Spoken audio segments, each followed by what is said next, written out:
Carpeta negra en mano, a paso lento y sin mirar a los periodistas. Hoy Pujol volvía al Parlamento no como lo que fue presidente de los catalanes, sino citado por un fraude millonario. Pujol se quita el reloj, tiene 30 minutos. Personalment puc dir rotundament que jo no he estat un polític corrupte.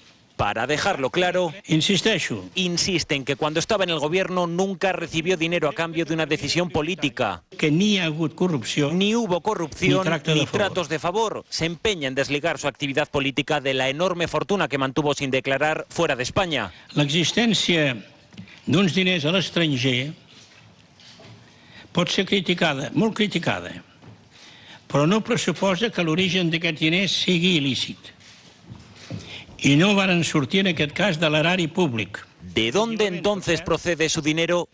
Era un home ric. Mi padre era rico y guardaba el dinero fuera de España por si tenían que huir del país por motivos políticos. Y pone cifras. En los 80 tenían 140 millones de pesetas en dólares y ese dinero se multiplicó por las devaluaciones de la moneda española.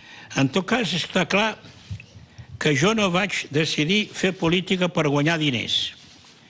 De diners ja en tenia. Es más, dice Pujol que por dedicarse a la política ha perdido dinero y de su padre entonces pasa a refugiarse en la bandera catalana. Dice que todo su tiempo y su fortuna los invirtió en un proyecto llamado Es deia Construir Catalunya. Construir Catalunya. Los 30 minutos de Jordi Pujol acaban de terminar. Moltes gràcies.